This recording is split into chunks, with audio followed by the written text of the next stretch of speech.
ನಮಸ್ಕಾರ ಸ್ನೇಹಿತರೆ, ನಾನು ನಾಗೇಶ್ ತಾಳ್ವಾರ್. ದರ್ಶನ್ ಪ್ರಕರಣದಲ್ಲಿ ಮಾಧ್ಯಮಗಳು ಯಾಕೆ ಈ ರೀತಿಯಾಗಿ ನಡೆದುಕೊಳ್ತಾ ಇದ್ದಾವೆ ಅನ್ನುವಂಥ ಸಾಮಾನ್ಯ ಪ್ರಶ್ನೆ ಜನರಲ್ಲಿ ಮೂಡಿದೆ. ಅವರ ಇಡೀ ಪ್ರಕರಣದಲ್ಲಿ ಒಂದಲ್ಲ ಒಂದು ರೀತಿಯಿಂದ ಮಾಧ್ಯಮದಿಂದಲೂ ಸಹಿತ ಎಡವಟ್ಟುಗಳು ಆಗ್ತಾ ಇದ್ದಾವೆ. ಆದರೆ ಅದಕ್ಕೆ ಸ್ಪಷ್ಟನೆ ಕೊಡುವಂಥ ಕೆಲಸಗಳಾಗಲಿ, ತಮ್ಮಿಂದಾದ ತಪ್ಪುಗಳನ್ನು ಸರಿಪಡಿಸುವ ಕೆಲಸಗಳಾಗಲಿ ಮಾಡ್ತಾ ಇಲ್ಲ. ಹೀಗಾಗಿಯೇ ಕೆಲ ಮಾಧ್ಯಮಗಳ ವಿರುದ್ಧ ದರ್ಶನ ಅಭಿಮಾನಿಗಳಾಗಿರ್ಬೋದು, ಸಾರ್ವಜನಿಕರು ಕೂಡ ತಮ್ಮ ಅಸಮಾಧಾನವನ್ನು, ಆಕ್ರೋಶವನ್ನು ವ್ಯಕ್ತಪಡಿಸ್ತಾ ಇದ್ದಾರೆ.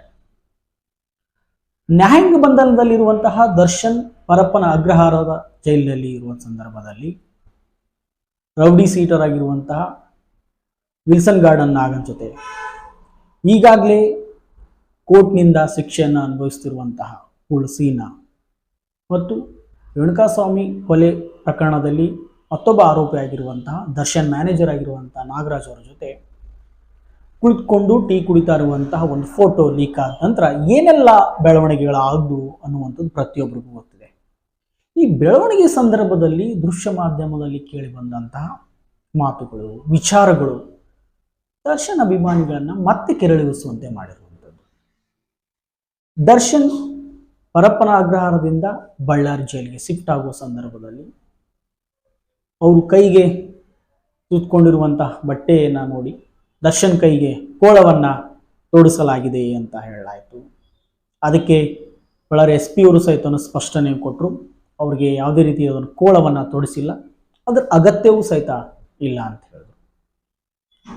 ತದನಂತರ ಅವರು ಕೂಲಿಂಗ್ ಗ್ಲಾಸ್ ಹಾಕ್ಕೊಂಡಿದ್ದಾರೆ, ತುಂಬ ಐಷಾರಾಮಿಗೆ ಬಂದಿದ್ದಾರೆ, ಅವ್ರ ಎಂಟ್ರಿ ತುಂಬ ಅದ್ದೂರಿಯಾಗಿತ್ತು, ಇದ್ಯಾವ ರೀತಿ? ಅದಕ್ಕೂ ಸಹಿತ ಪೊಲೀಸ್ ಅಧಿಕಾರಿಗಳು ಸ್ಪಷ್ಟನೆ ಕೊಟ್ಟರು, ಅದು ಯಾವುದೇ ರೀತಿಯಾದಂಥ ಕೂಲಿಂಗ್ ಗ್ಲಾಸ್ ಅಲ್ಲ, ಅವರು ಕಣ್ಣಿಗೆ ಬಳಸುವಂಥದ್ದು, ಅಂದರೆ ಸ್ವಲ್ಪ ದೃಷ್ಟಿ ವಿಚಾರಕ್ಕೆ ಬಳಸುವಂಥ ಸ್ಪೆಕ್ಟ್ ಆಗಿದೆ ಅಂತ ಹೇಳಿದ್ರು. ಇನ್ನು ಟಿ ಶರ್ಟ್ ವಿಚಾರದ ಸಹಿತ ಪ್ರಸ್ತಾಪ ಆಯಿತು. ಅವರು ವಿಚಾರಣಾಧಿ ಕೈದಿಯಾಗಿರೋದ್ರಿಂದ ಅವರಿಗೆ ಯಾವುದೇ ರೀತಿಯಾದಂಥ ಬಟ್ಟೆ ಮೇಲೆ ನಿರ್ಬಂಧಗಳಿರೋದಿಲ್ಲ. ಒಂದು ವೇಳೆ ಶಿಕ್ಷೆ ಪ್ರಕಟವಾದ ನಂತರ ಅವರು ಜೈಲಿನಲ್ಲಿ ಕೊಡುವಂಥ ಬಟ್ಟೆಯನ್ನು ಅವ್ರು ತೊಡಬೇಕಾಗುತ್ತೆ. ಆದರೆ ದರ್ಶನ್ ಇಲ್ಲಿರುವಂಥದ್ದು ವಿಚಾರಣಾಧಿ ಕೈದಿ, ಸೊ ಅವರು ಜುಡಿಷಿಯಲ್ ಕಸ್ಟಡಿಯಲ್ಲಿ ಇದ್ದಾರೆ. ಹಾಗಾಗಿ ಅವ್ರಿಗೆ ಬಟ್ಟೆ ಯಾವುದಾದ್ರೂ ಹಾಕುವಂಥ ಸ್ವಾತಂತ್ರ್ಯ ಇದೆ.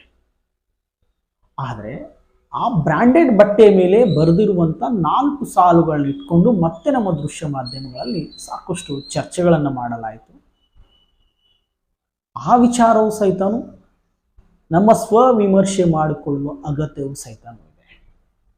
ಆ ಟಿ ಶರ್ಟ್ ಮೇಲೆ ಜಸ್ಟಿಸ್ ಅಂದರೆ ನ್ಯಾಯ, ಡಿಗ್ನಿಟಿ ಅಂದರೆ ಘನತೆ, ಮತ್ತು ಈಕ್ವಾಲಿಟಿ ಅಂದರೆ ಸಮಾನತೆ, ಪೀಸ್ ಶಾಂತಿ, ಈ 4 ಸಾಲುಗಳು ಇರುವಂಥ ಟಿ ಶರ್ಟನ್ನು ಅವರು ಹೊಂದಿದರು.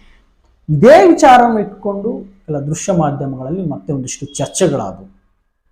ಮಾಧ್ಯಮ ಈ ಸಮಾಜವನ್ನು ಎಷ್ಟು ಮಟ್ಟಿಗೆ ಕೆಡಿಸಲು ಸಾಧ್ಯವೋ ಅಷ್ಟರ ಮಟ್ಟಿಗೆ ಕೆಡಿಸಿ ಆಗಿದೆ ಅನ್ನುವಂತಹ ಬಹುದೊಡ್ಡ ಅಪವಾದವನ್ನು ಈಗಾಗಲೇ ಹೊತ್ತುಕೊಂಡಿದೆ.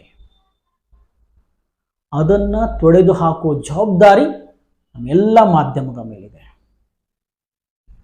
ಆದ್ದರಿಂದ ಇನ್ನು ಮುಂದಿನ ದಿನಮಾನಗಳಲ್ಲಾದರೂ ಯಾವುದೇ ವಿಚಾರವನ್ನು ತೆಗೆದುಕೊಂಡಾಗ ಅಲ್ಲಿ ವೈಯಕ್ತಿಕ ನಿಂದನೆ ಇಲ್ಲದೇನೆ ವಸ್ತುನಿಷ್ಠ ವಿಚಾರಗಳನ್ನ ಇಟ್ಕೊಂಡು ಮಾತನಾಡುವಂಥದ್ದು, ಅಥವಾ ನಮ್ಮಿಂದ ತಪ್ಪುಗಳಾದಾಗ ಅದಕ್ಕೆ ಸ್ಪಷ್ಟನೆ ಕೊಡುವಂಥ ಕೆಲಸಗಳು. ಇದರ ಜೊತೆಗೆ ಬಹುಮುಖ್ಯವಾಗಿ ನಾವು ಬಳಸುವಂಥ ಭಾಷೆ, ಯಾಕಂದರೆ ನಾಲ್ಗೆಯ ಮೇಲೆ ನಮಗೆ ಹಿಡಿತಾ ಇರಬೇಕು.